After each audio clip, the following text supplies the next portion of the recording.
Hello guys, welcome to another video. Rimuru x Eminence in Shadow by elite3532. Chapter 1. By the way, this Rimuru won't be reincarnated or part of Tensura, he is born in this world. Third POV. In a world of magic and swordsmanship, there was once a demon who almost destroyed the world. But with the intervention of the three legendary heroes belonging to the human elven beastkin race, they managed to avoid total destruction. Century has passed and slowly the once great demon was forgotten and turned into a fairy tale. Now in the kingdom of Midgar, inside the residence of the Kaganu family, both wife and husband were cheering the birth of their first child, a boy whose name was revealed to the mother by the sky itself. Rimuru. A boy who will soon show extraordinary talent for the sword. He was a little bit different than his parents, as he didn't have their red or black eyes but instead a pure gold. His originally black hair slowly turned blue over the years, yet he was still loved by everyone for his kindness. 5 years has passed and it was now the turn for his baby sister to be born, Claire Kaganu. Despite being a baby and Rimuru a little boy, they immediately became close with Claire, always wanting her older brother to be near her.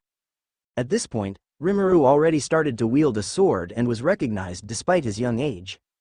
A few years later was the turn of Sid Kaganu to come. Rimuru was now 8, Claire 3 and their youngest less than 1. Being the oldest, Rimuru always took care of his siblings, he protected them, with Claire being clingy of Rimuru and overprotective of Sid. After another couple years, the three were now all using swords. Claire showed talent for the art and followed Rimuru's step while Sid struggled, but this didn't stop his family from showing him love. And now, Rimuru finally turned 15 and is now off for the Midgar Academy, a school exclusively made for swordsmanship. Standing at the front door with a bag and his sword, Rimuru was saying his last words to his family before leaving. By now, he was a handsome yet beautiful teenager with piercing golden eyes and sky-color hair. Rimuru. Don't worry, I'll be fine. Mr. Kaganu. My son has grown so much, I'm so proud. Mrs. Kaganu. Good luck, dear, not like you need it. I'm sure you'll do excellent like always. Smiling, Rimuru bowed in gratitude before leaving. Upon reaching the outside, the figure of his two younger siblings could be seen.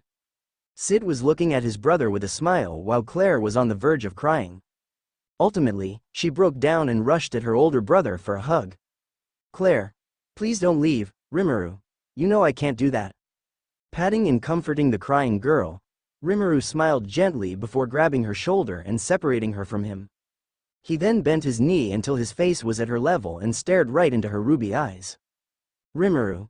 Listen, Claire, I will do my best to become stronger and wait for you at the top. Claire. Rimuru. Besides, I will come back from time to time, so don't worry. Claire. Really? Rimuru. Yes. Slowly recovering, Claire nodded while wiping her tears. Those words might seem just reassurance, but for the girl, it was her new goal. She wanted to reach the top and join her older brother while protecting her younger one. Rimuru. And you, Sid, don't play around too much. Sid. Hi. Giving them both a hug and some head pat, Rimuru finally set sail for his new life. Sid POV. Honestly, I have been reincarnated into this world for 7 years now, and my older brother keeps surprising me. He often comes and talks to me as if he knew what I was doing at nighttime, which is bandit hunting. And what more is that during training? I can't see or understand his sword, even with all my past life knowledge. Seriously, what a badass, but now I'm wondering if he is the Mick. But if that was the case, isn't he a bit too overpowered? He gives me more the vibe of a sort of side character with a power greater than the Mick or even the final boss, but does nothing. Sid. Alpha? I was currently sitting in my room writing some random bias. This was one of the scenes I wanted to reproduce. The mysterious kid writing up his plan while having one of his subordinates popping out of nowhere. Alpha. Yes, my lord. Sid. What do you think of my brother? Alpha. Rimuru-sama. I just nodded. I honestly don't understand why she called him or my sister with Sama, but anyway. Alpha. Well, from what I saw, he is a genius swordsman with a talent for magic. Sid. I see. Did you perhaps talk to him before? Alpha. Hey, now that's a cool intrigue. I don't think she ever talked to Rimuru ni, as Alpha is quite the silent one, but it's always good to play the mysterious catchphrase like that. Alpha. How did he know? As expected of Shadow-sama, nothing can escape his eyes. Sid. So, Alpha. Ah, yes, As expect the wait what? Alpha. Me and the others were once discovered by Rimuru-sama. He took us for a lost orphan and helped us by giving us food and a small shelter. Sid. I see. Alpha. I apologize. We had to lie to my lord brother and take advantage of his kindness. Sid. No, it's fine, even so I don't think he minds. As a matter of fact, Rimuru-ni is really kind. He would never decline a request from me or my sister. He would go around and play with the kids around, teach them some technique and more. Well, I have to keep an eye on him too. After all, an eminence in shadow has to keep in check the brightest light. Alpha. Should I tell him that Rimuru-sama often goes to help Ada-chan in her research? Also the rest of the girl, me included, trust him to a certain degree. Third POV. Following the course of life, Rimuru was now in the Spellswordman Academy. There he stood out as a genius and soon met another genius, the Princess Iris Midgar, crimson hair and eyes coupled with an elegant swordsmanship. Both for the rest of their time in school broke every record. Unconsciously Iris started to look at Rimuru as a great friend, ally and rival. A year has passed since their start at the academy and both were now chilling in the capital. Iris. Nay Rimuru, I got my sister Alexia who wanted to meet you. Rimuru. MMH. Iris. I don't know much why, but after telling her about you, she constantly nagged at me. Rimuru. I see, well I don't really mind meeting her. Iris. Great, I'll give you the day and hours later. Rimuru. Sure. Walking another few meters, Rimuru was suddenly blocked as a man approached them. He was one of the instructors at the academy. Instructor. Please wait, Sir Rimuru. Turning around, Rimuru saw a letter in the instructor's hand. This seemed to be an emergency delivery judging by how panicked the instructor was. Rimuru. Is this for me, instructor? Yes, it comes directly from the Kaganu household. Narrowing his eyes, he took the letter and quickly went through it. Iris stared in shock as for the first time, she saw an angry expression forming onto her friend's face. Rimuru. Sorry Iris, but I have some matters to take care of. Iris. Huh. Yeah sure. Without waiting, Rimuru already left the scene. While they were here, Shadow Garden was carrying out their first true mission. As Claire was kidnapped, they went on a mission to rescue her. Sid with the girl were already on their way toward the enemy base while Mrs. Kaganu sent a letter to Rimuru. And how well she found the words to anger him. Among everything he cares the most is his little sister. The first light of his life, and thus anything that harms her shall be annihilated. Rimuru. I don't know whoever did it, but you're going to pay. Claire POV. What happened? I remember being in my bed sleeping comfortably after a long day of training. But now, slowly opening my eyes, I could see a cell. Well, it seems I was kidnapped. Finally awake. Clara. You, who are you? Gritting my teeth, I glared at the man who just entered the cell. He had a nasty look. Grease. Me, I'm just a viscount of this kingdom. This bastard. I checked the chain binding me and as expected they wouldn't budge. Grease. Anyway, you don't have to worry, we'll just use your body for experiment and if you're lucky enough we'll send you free, or at least what remains of you. Claire. Hey, you sure are cocky for a bastard who couldn't stand a direct face-off. Grease. I wouldn't want to hurt a kid and you should shut your mouth before you regret it. Showing pure contempt, his smirk was annoying me to the extreme. Grease. Who knows, maybe I should take care of your brother. Claire. You? Blinded by rage, I ripped my own wrist through the chain and angrily growled at him. Claire. Dare touch a single hair of my little brother and I'll rip your neck off. Grease. Ola. You even ripped your own wrist. Third POV. A little shocked, Grease decided to leave the girl alone. He instructed a few guards to rechain her and left. Only to be met with an ambush from a Shadow Garden. The Seven Shades were there ready for blood fight. A fight broke off with Grease being overwhelmed by Alpha. Ultimately he had to use drugs to enhance himself and flee from there.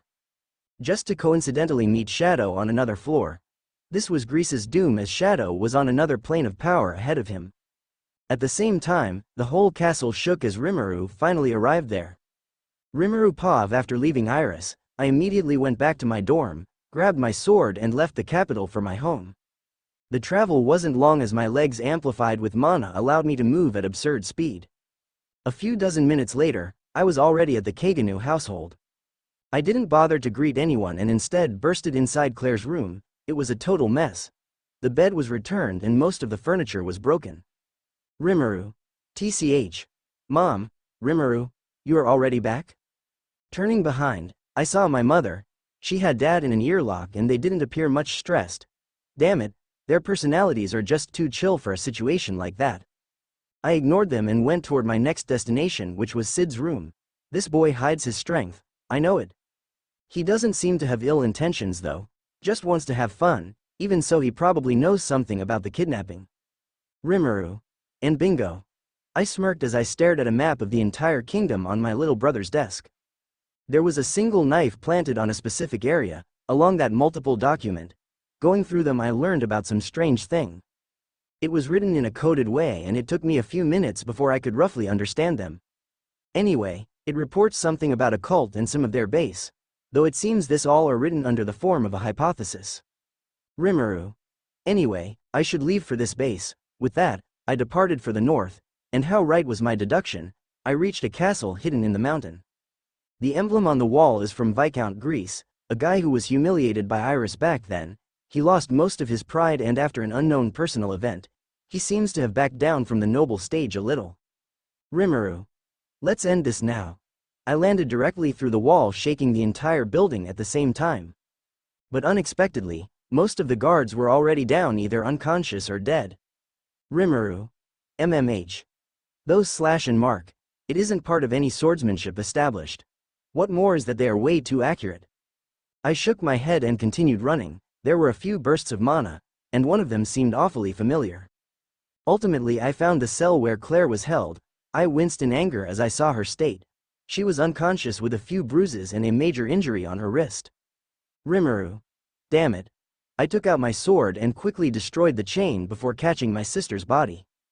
I carried her in my arms while leaving the place, but before that, I looked behind and glared at the hidden presence. Rimuru.